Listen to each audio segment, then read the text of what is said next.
Internet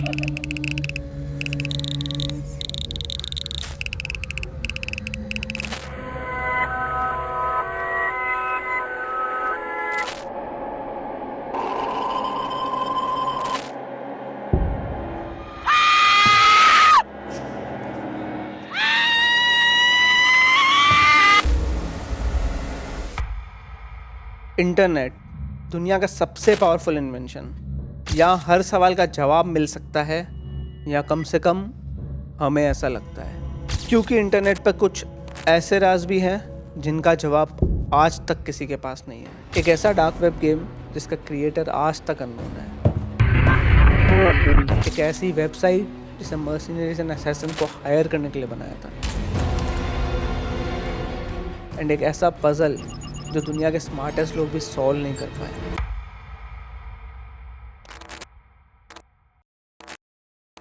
जब हम internet की बात करते हैं तो हम यूजुअली उस पार्ट की बात करते हैं जो हमें दिखाई देता है, जैसे Google, YouTube, shopping apps, Facebook.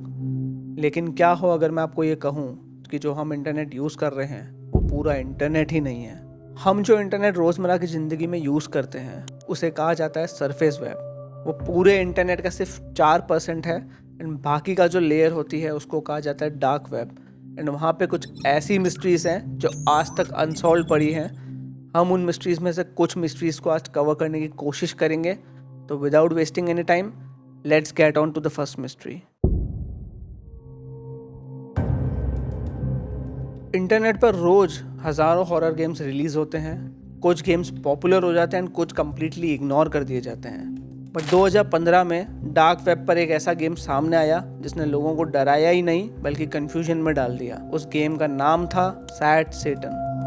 ये कहानी शुरू होती है 2015 में, जब एक YouTube channel obscure horror corner, जो कि strange and unknown video horror games को कवर करता था, वो एक वीडियो डालता है जिसका टाइटल होता है Sad Satan deep web horror game part 1। इसमें वीडियो क्रिएटर क्लेम करता है कि उसने डार्क वेब से एक हॉरर गेम डाउनलोड किया, एंड जैसे ही उसने उस गेम को खेला तो वो एक कॉरिडोर में पहुंच जाता है जहां पे बिल्कुल अंधेरा होता है, and at the end of the pathway एक लाइट होती है, एक गेट होता है। जैसे ही वो उस गेट के पास जाता है वो टेलीपोर्ट होकर दूसरी जगह पे पहुंच जाता है। हालांकि उसको कुछ होता नहीं है, बट उसको बहुत ही वियर्ड साउंड सुनाई देते हैं एंड वियर्ड डिस्टर्बिंग इमेजेस के फ्लैशेस आते हैं, जो यहाँ तो डार्क डिस्टर्बिंग हिस्ट्री से रिलेटेड होती है। यहाँ कोई आदमी जो सैटर्न की ड्रेस में ड्रेस होके एंड उसके सींग भी होते हैं, एंड वो ऐसे कॉरिडोर में चल रहा होता है जहाँ पे बहुत सारे सैटर्न के सींग लगे हुए होते हैं, या फिर कुछ ऐसी इमेजेस जो सैटर्न कल्ट को रिप्रेजेंट करती है।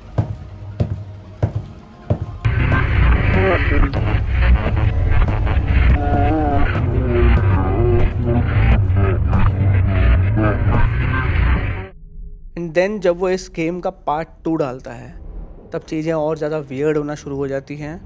वो इस बार जब कॉरिडोर में घूम रहा होता है उसको एक लड़की दिखती है, एंड जैसे ही उस लड़की के पास में पहुंचता है एंड उसका फेस देखता है तो वो बहुत ज़्यादा ही डेंजरस होता है।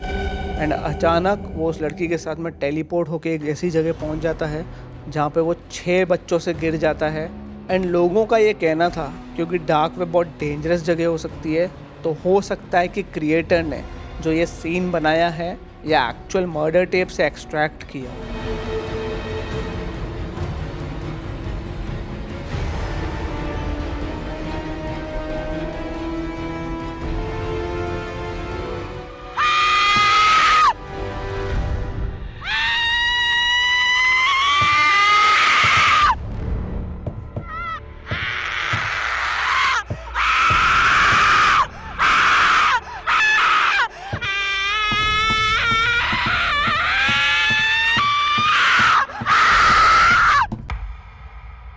ये गेम इतना ज़्यादा डिस्टर्बिंग था कि जो चैनल का ओनर था उसने जब इस गेम को खेला उसने उसके बाद तुरंत इस गेम को अनइंस्टॉल कर दिया था अपने कंप्यूटर से। बट उसके बावजूद एक टेक्स्ट फाइल उसके डेस्कटॉप पे रह गई थी जिसमें इस गेम को डाउनलोड करने का लिंक था। Despite of many attempts of deleting that text file, वो फाइल वापस से बार बार उस जगह पे आ जा रही थी डेस्कटॉप पे। बहुत लोगों ने उससे वो गेम का लिंक भी मांगा कमेंट सेक्शन में, एंड उसने जो वो टेक्स्ट फाइल थी वो अपलोड करके दी भी उन लोगों को, बट उन लोगों से वो गेम डाउनलोड नहीं हुआ। शायद क्रिएटर ने वो गेम हटा दिया था उस डाउनलोड लिंक से। बट सवाल आज भी यही है कि ऐसा गेम किसने और क्यों बनाया होगा। इस गेम का क्रिएटर आज भी अननोन है एंड मैं इस गेम की जो वीडियोस थी उसका लिंक डिस्क्रिप्शन में डाल दूंगा। तो अगर आपको देखना है तो watch at your own risk, because आपके भी रोंगटे खड़े हो जाएंगे। अभी जो हमने मिस्ट्री देखी वो बिल्कुल अनोनिमस थी, ना कोई चेहरा था, ना नाम, ना कोई आइडेंटिटी। बट इस बार इंटरनेट के पास एक नेम था, एक फेस था और एक लाइव स्टोरी थी, फिर भी आंसर्स नहीं थे। 2010 के आसपास रेडिट पे एक अकाउंट बहुत पॉपुलर होने लगा था। उसका यूज़र नेम था रिलीजन प्रोफेसर। ये कोई नॉर्मल अकाउंट नहीं था, वो रेगुलरली पोस्ट करता था, लोगों से इंटरेक्ट करता था एंड अपनी लाइफ स्टोरी शेयर करता था। लोग उसके अकाउंट को एंड उसकी बातों को बहुत ज़्यादा पसंद करते थे। इंटरनेट पर मिलियंस ऑफ अनोनिमस यूज़र्स होते हैं, लेकिन कुछ लोग कम्युनिटीज़ का पार्ट बन जाते हैं। रिलीजियस प्रोफेसर उनमें से ही एक था। जितना लोग उसके बारे में जानते गए उनको वो उतना ही इंटरेस्टिंग लगने लगा। उसके पोस्ट में मिलिट्री एक्सपीरियंस के रेफरेंसेस मिलते थे, ट्रैवल एक्सपीरियंसेस मिलते थे एंड अपनी लाइफ स्टोरीज़ मिलती थी। कई लोगों को लगता था कि उसने एक बहुत अनयूजुअल लाइफ जी है, बट ज़्यादा लोग उसके बारे में सोचते नहीं थे अनटिल कुछ लोगों ने जब उसके अकाउंट में जाके उसके बारे में जानने की कोशिश करी, तब उनको पता चलता है कि वो एक ऐसे अकाउंट का मॉडरेटर है जिसका नाम था जेल बेट एंड ये अंडर एज गर्ल्स के एक्सप्लिसिट फ़ोटोज़ एंड वीडियोस को सर्कुलेट करने का काम करता था। फिर रिलीजन प्रोफेसर ने एक वेबसाइट बनाई, लेक सिटी क्वाइट पिल्स। नाम बहुत स्ट्रेंज है राइट, बट जितना नाम स्ट्रेंज है वेबसाइट उतनी ही सिंपल थी। न कोई फ्लैशी होम पेज, जस्ट एक सिंपल ऑर्डिनरी वेबसाइट। ये एक इमेज होस्टिंग वेबसाइट थी। एज उस वक्त रेडिट पे जो पोस्ट करते थे तो वहाँ पे फ़ोटोज़ अपलोड करने का कोई ऑप्शन नहीं आता था, तो उसने ये एक ऑल्टरनेटिव के तौर पे बनाई थी कि लोग इसको यूज़ करके अपनी इमेजेस उसकी वेबसाइट पे होस्ट करके वहाँ से लिंक लेके अपने रेडिट पोस्ट में डाल सकते हैं, ताकि वो इमेजेस भी शेयर कर सके अपने लोगों के साथ में। रिलीजन प्रोफेसर ने अपने कम्युनिटी को वेबसाइट यूज़ करने के लिए एनकरेज किया। लोग लॉगिन्स करने लगे, वेबसाइट स्लोली ग्रो करने लगी। बट एक दिन अचानक प्रोफेसर की डेथ की खबर आती है। इंटरनेट कम्युनिटीज़ में जब कोई एक्टिव मेंबर डिसअपियर होता है तो लोग नोटिस करते हैं एंड इसके केस में तो और भी स्ट्रेंज थिंग हुई। उसकी डेथ के बाद एक रेडिट यूज़र ने पोस्ट डालकर उसकी डेथ का अनाउंसमेंट किया था एंड उसने बताया था कि वो 79 ईयर्स ओल्ड का था जब वो मरा एंड वो उसको बहुत पर्सनली जानता था। एंड उसने ये भी बोला कि उसकी जो वेबसाइट थी लेक सिटी क्वाइट पिल्स, वो उसी के होस्टिंग पे होस्टेड थी। इस पोस्ट के बाद में लोगों की उस वेबसाइट को लेकर क्यूरियोसिटी और बढ़ गई, बिकॉज एक आदमी मर चुका था बट उसकी वेबसाइट अभी भी लाइव थी, तो लोग उसके बारे में और जानना चाहते थे एंड इसीलिए लोग उसकी वेबसाइट को और अंदर डीपर डिग करने लगे। एंड कुछ लोग गलती से एक ऐसे प्राइवेट सेक्शन में पहुंच गए जहां उन्हें नहीं होना चाहिए था। उस सेक्शन में कुछ जॉब पोस्टिंग्स थी, like 8 to 10 peoples needed in specific area, language required, transportation details etcetera, जो कि बहुत ज़्यादा वियर्ड था। वो किसी स्पेसिफिक टाइप ऑफ जॉब को डिफ़ाइन करता था जो आपको आगे जल्द पता चलेगा। उस सेक्शन में एक दिन एक पार्टी की अनाउंसमेंट होती है एंड एक इनवाइट आता है जिसमें लिखा हुआ था, happy new year, we are having birthday party for the old on the 19th। Party starts at 15 o'clock as usual, send your RSVP to shed. FYI, we are booking a room for 3 days for anyone coming from outside. We got 38 rooms in a Marriott on 46. Shades has the cards for local pick up at the party. Now let's reveal the most shocking part of this case. उस party के दिन Hamas के military wing leader Mohammad अल महू को उसी hotel के reception पे किसी ने गोली मार के हत्या कर दी। Now if you are thinking इस वेबसाइट के इस असैसिनेशन से कोई कनेक्शन है, तो आप बहुत सही हो।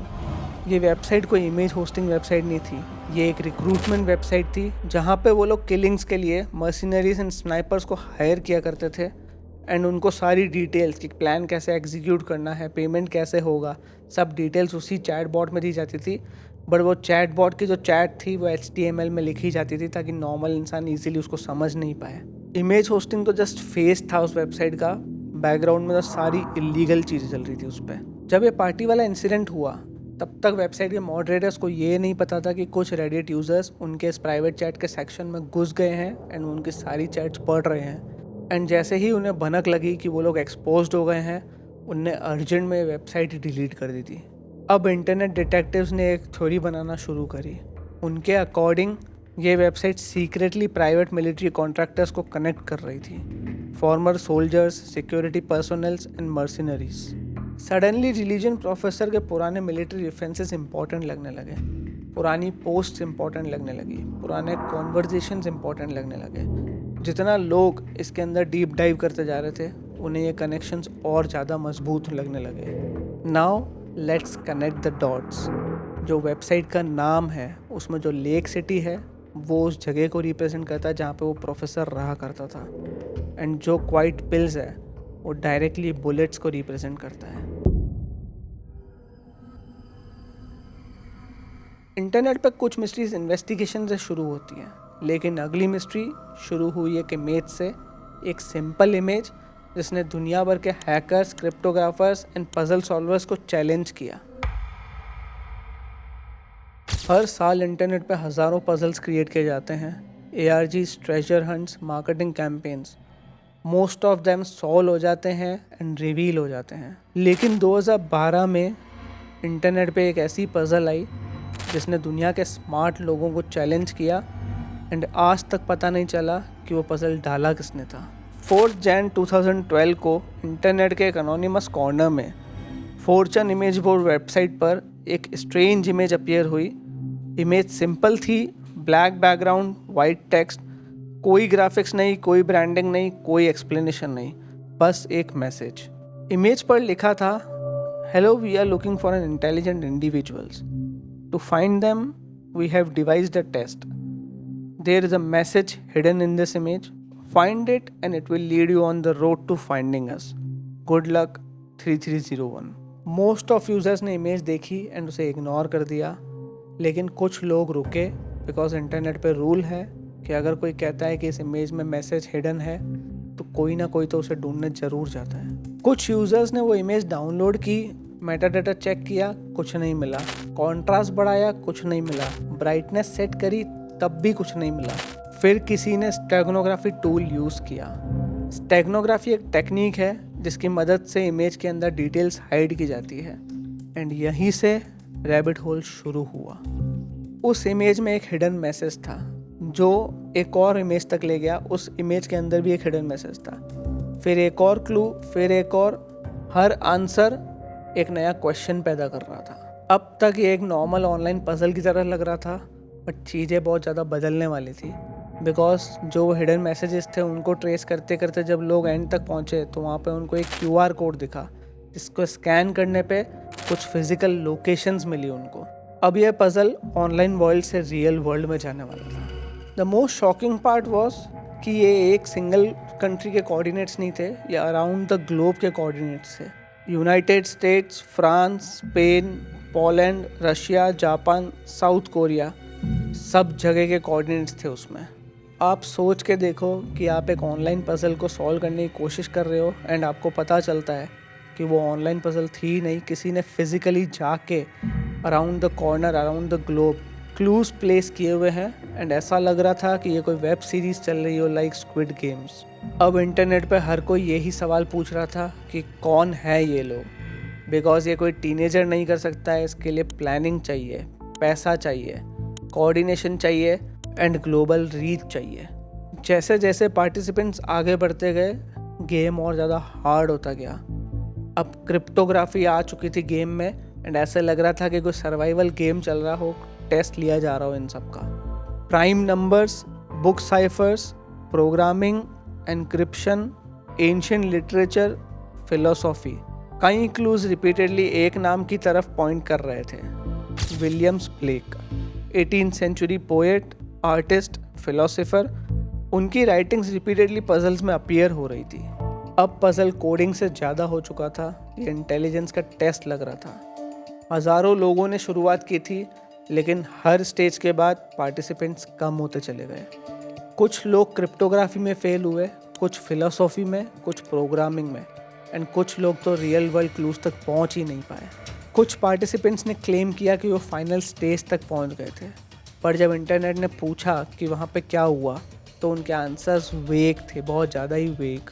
कुछ ने कहा उन्हें प्राइवेट कांटेक्ट किया गया, कुछ ने कहा उन्हें रिक्रूट किया गया, कुछ ने कहा उनको फर्दर इन्फॉर्मेशन मिली, लेकिन कंप्लीट पिक्चर कभी रिवील ही नहीं हुई। इसके बाद कुछ थ्योरीज बनना शुरू हो गई, जिसमें से पहली थ्योरी थी कि क्या ये CIA रिक्रूटमेंट प्रोग्राम था, क्या NSA टैलेंटेड क्रिप्टोग्राफर्स ढूंढ रही थी। प्रूफ नहीं था, लेकिन थ्योरी पॉपुलर थी। सेकंड थ्योरी ये आई कि क्या ये एलाइट हैकर्स का नेटवर्क था जो इंटेलिजेंट इंडिविजुअल्स ढूंढ रहे थे। Again possible, but proof none. Third theory ये आई कि लोगों ने क्लेम किया कि सीसाड़ा 3301 एक मॉडर्न सीक्रेट सोसाइटी थी जो हाईली इंटेलिजेंट इंडिविजुअल्स को आइडेंटिफाई कर रही थी। मोस्ट इंटरनेट मिस्ट्रीज एक बार में आके ख़त्म हो जाती हैं, बट ये कुछ अलग थी। ये 2012 में भी आई थी, 2013 में फिर आई, 2014 में वापस आई एंड कंटिन्यू आती रही एंड लोग इसमें हर साल पार्टिसिपेट करते थे। बट अभी भी जो इसके क्रिएटर्स थे बिल्कुल अनोनिमस थे, बिल्कुल अननोन थे। 14 साल बाद भी आज भी किसी को नहीं पता कि कौन थे ये लोग। क्या ये गवर्नमेंट थे या हैकर्स थे या प्राइवेट ग्रुप थे या प्राइवेट सोसाइटीज़ थी। लेकिन एक बात साफ है, सीसाड़ा 3301 इंटरनेट हिस्ट्री के सबसे सोफिस्टिकेटेड पजल्स में से एक था और शायद इसका असली ऑब्जेक्टिव आज भी अनक्लियर है। So guys, these were some of the biggest mysteries out of the thousands out there and honestly बताऊं तो ये डार्क वेब की मिस्ट्रीज़ का बहुत ही छोटा सा पार्ट है। तो अगर आप लोग चाहते हो कि हम ऐसी और मिस्ट्रीज़ लेकर आएँ तो कमेंट में पार्ट 2 लिख दीजिए। एंड गाइस, अगर आपको ये वीडियो अच्छी लगी हो तो please do like, share and subscribe to my channel, because आपके एक लाइक और शेयर से बहुत ज़्यादा मोटिवेशन मिलता है आगे बढ़ते रहने का। एंड अगर आप ट्रैवल कर रहे हैं तो हमारी mysteries and crime documentaries Spotify पे भी अवेलेबल हैं, the link is in the description. And अगर आप मुझसे पर्सनली कनेक्ट होना चाहते हैं तो मेरे पर्सनल इंस्टाग्राम हैंडल भी डिस्क्रिप्शन में दे रखा है। तो मिलते हैं नेक्स्ट वीडियो में, तब तक के लिए स्टे सेफ, स्टे हैप्पी।